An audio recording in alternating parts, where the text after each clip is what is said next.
Karehefa tsy manino zany azay mampity ahatsara ny zavatra rehetra.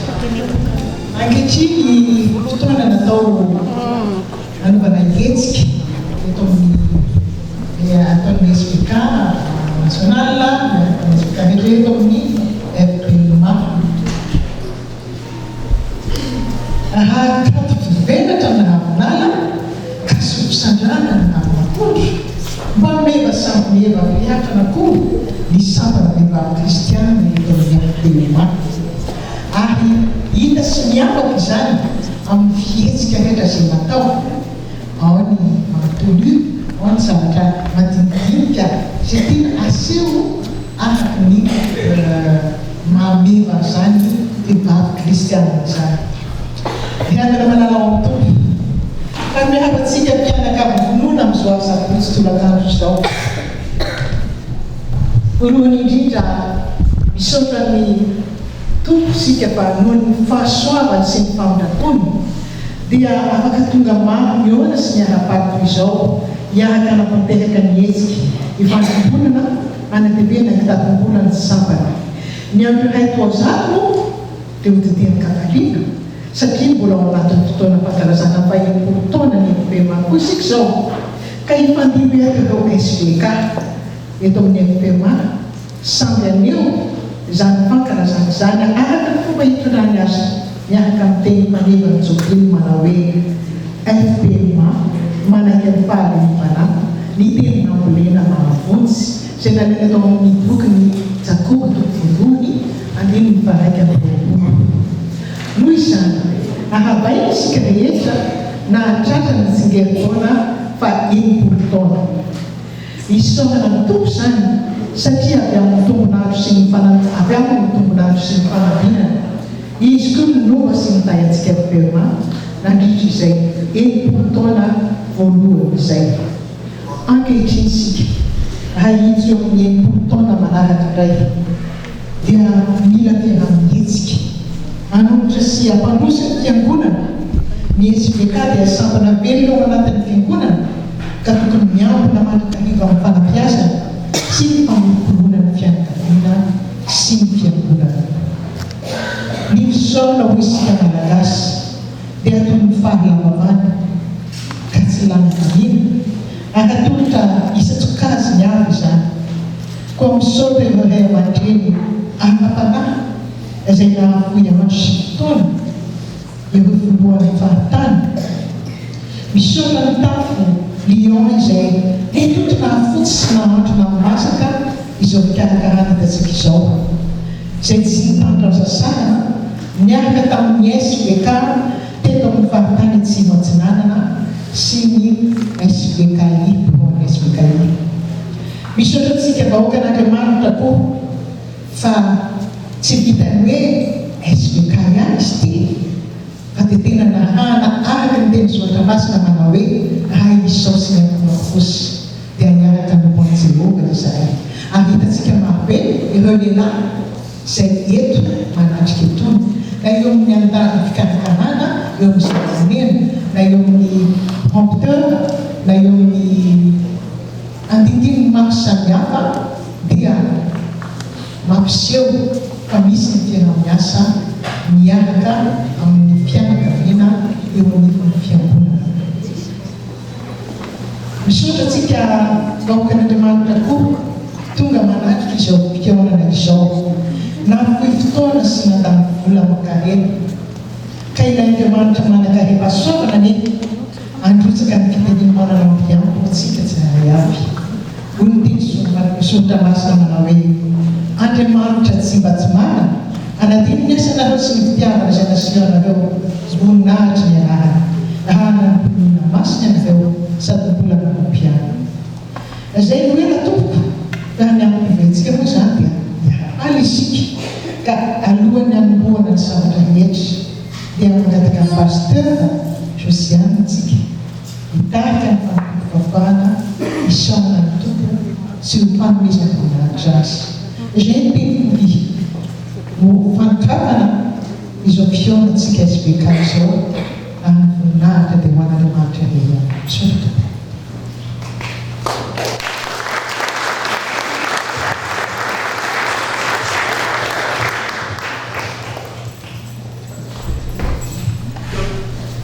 dia mbola mamerina ny fiarabanantsika rehetra amin'ny anaran'ny tompo ary manolona ny fiadanany sy ny fahasoavany amintsika tsirairay avy tonga manatrika sy manotro izao fionam-pifaliana ataon'ny sampana vehivavy kristianina iraisana izao. Hitsangana isika mankalaza ny tompontsika. Ny hira fahatelo andiny voalohany sy fahatelo no anoantsika izany.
Fitoerany masina midera azy eo amin'ny abakabaky ny heriny midera azy noho ny asany lehibe midera azy ariky ny aben'ny voninahiny midera azy amin'ny fitsofana ny anjomara midera azy amin'ny vali sy ny lokanga midera azy amin'ny ampongatapaka sy ny dihy midera azy amin'ny zava-manenitendrena sy ny sodina midera azy amin'ny kipontsona maneno midera azy amin'ny kipontsona tsara feo aoka izay rehetra manam-pofinana saly hidera ny anaran'i Jehova. Alleluia. Ivavaka isika midera sy mankalaza ary manome voninahitra anao izahay Andriamanitra rainay amin'ny anaran'i Jesosy Kristy tomponay. Mbola novelominao, mbola notafianao ery aina, mbola nomenao tombonandro tratra izao fotoana izao, fahasoavana izany. Na teo aza ny fahasairana, na teo amin'ny fitanterana, teo amin'ny orana, teny andalana sy ny sisa, dia notantaninao izahay, ny anjelinao ny tompo manodidina anay tompo. Miaro anay tamin'ny loza rehetra ary dia tojo soamantsara eto amin'izao toerana izao izahay. Tompo, ianao no miboninahitra amin'ny zavatra rehetra. Fiaonam-pifaliana ity fiaonana ity. Fiaonana fifankatiavana, fiaonana fifampihavanana ary fampihavanana vaovao aminay sy aminao ary aminay samy izahay mpivavy mpianaka ireto. Matoky fa ny fanahinao tokoa no mampiray anay, matoky fa ny fanahinao masina tokoa no miasa mangina ao am-ponay tsirairay avy ka izay rehetra ataonay eto na inona amin'izay fanomezam-pahasoavana maro samihafa nomenao anay tsirairay avy izany rehetrarehetra izany tompo dia ataonay voninahitry ny anaranao ary dia matoky fa eto afovoanay ianao satria zanakao malalanao tianao izahay dia matoky fa ny fonay tsirairay avy, ny fananay tsirairay avy efa nodiovinao no amasinao mba anjakanao tokoa Jesosy tompo dia misaotra anao izay amin'ny zavatra rehetra. Amen. Toizantsika amin'ny hira fahatelo andininy fahatelo.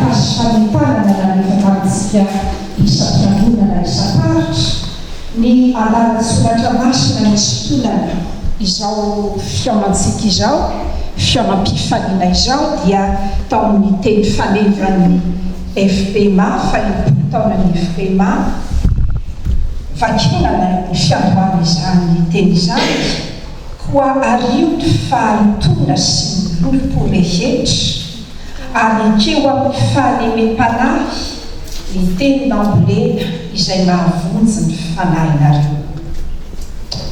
Izany koraisitsika famorenana izao fotoana izao. Ary tamin'ny fiaonana tamin'ireo sampana vehivavy kristiana tany amin'ny faritany sasany rehefa mifampizaka tamin'ny teny io dia nanohina ny maro tamin'izy ireo izany tenin'Andriamanitra izany ka dia samy naneo ny tenin'ny soratra masina izay nafafy nambolena tao am-pony izy ireo dia tenin'Andriamanitra izay nitaiza sy nampahery azy ireo tamin'ny fitsakana, tamin'ny fifaliana no nalovana ary koa dia teny nampiorona ny finoany, teny nampandroso azy tamin'ny fiainam-panahiny. Ilay teny nafafy, ilay teny nambolena, teny velona ary dia mitondra voka-tsy tokoa teo amin'ny fiainany tsirairay avy. Anisan'ny tsy nifavolombelona tamin'izany ireo rahavavy manatrika ireo fiainana tamin'ny faritany ireo. Koa raha jerena ny hoe ario ny faritona sy ny milolopo rehetra, ny vokatra tsy soara amin'izany tenin'Andriamanitra izany izay mendrika amintsika vehivavy tokoa dia isika izay miara-mivory eto, miara-mifaly eto etan'ity fa vehivavy voavena heka, vehivavy madio am-po, vehivavy vita fihavanana amin'ny Jesosy Tompony. Vokatr'izany koa vehivavy nandray teny nafafy ka mikolokolo sy aina ary mivelona amin'izany ao am-pony sy eo amin'ny fiainany. Ary dia vehivavy nandray talenta fanomezam-pahasoavana ka mampiasa izany ary tondra ny vokatr'izany ho fanomezam-boninahitra ny tompony eo amin'izany. Ka mitanjona amin'izao fiainam-pifaliana izao dia ny fanehoana fa ny sampana vehivavy kristianina isika izao dia toy ny saha misy volony tsara samihafa izay mitory ny hatsaran'ny tompony dia ireo talenta samihafa no mitombo azy izany. Ny sampana vehivavy kristiana avy amin'ny faritany dimy eto amin'ny FPMA no aneo amintsika izany ankehitriny. Tsarovy rahavavy malala, zanaka, zandry, zoky fa isika vehivavy no ravaky ny tokantrano ary isika vehivavy koa no mitondra ny hanitry Kristy eo anivon'ny fiangonan'Andriamanitra. Izany ny fijoroana vavolombelona tiantsika hitantaratra amin'izao fotoam-pifaliana izao voninahitran'Andriamanitra irery any. Amen.